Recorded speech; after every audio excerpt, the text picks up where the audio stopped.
Hi guys, good morning. Monday ngayon. Panibagong araw, panibagong linggo. And maganda yung araw guys. Kape tayo.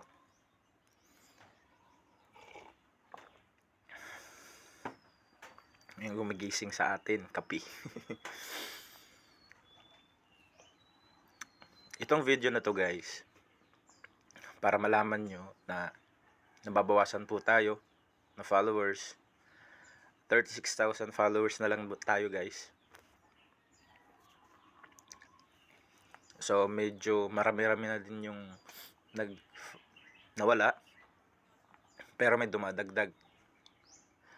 Maraming salamat pa din sa mga patuloy na nanonood.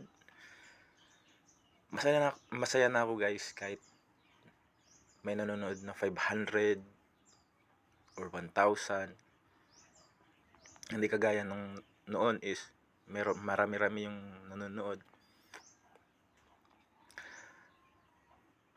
Para sa nakakaalam ng ibang mga followers ko, mga nanonood, mga kanayon ko dito, pinagsasabay ko yung work ko, paggawa ng content dito sa bahay, pag-upload sa TikTok, affiliates. Medyo may kita na din tayo sa affiliates guys. Kahit papano. Pero ang focus ko ngayon guys is yung dito sa Facebook. Naisip ko kagabi, alam nyo guys na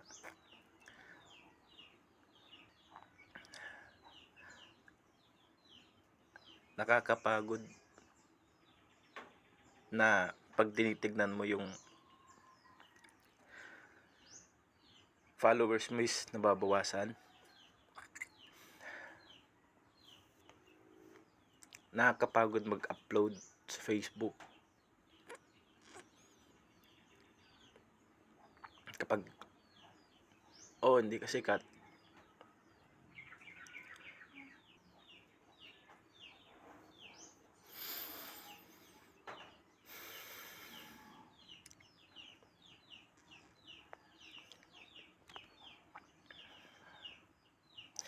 Minsan naisip ko na itigil ko na lang. Nagsasayang lang ako ng oras.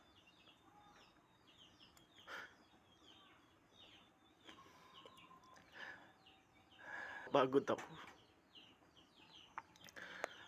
Pagod na ako guys. Ginawa ko tong content na to para iparating sa inyo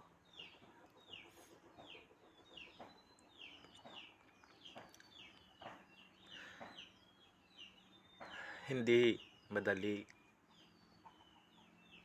gumawa content kapag marami kang ginagawa, like sa work mo, dito pa sa bahay, stress pa.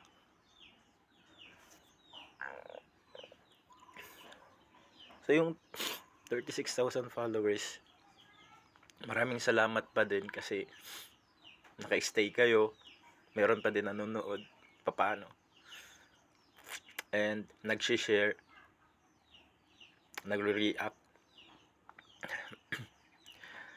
So full kasi andyan pa rin kayo, na nararamdaman ko na yung suporta nyo, andyan pa rin kayo. Maraming salamat.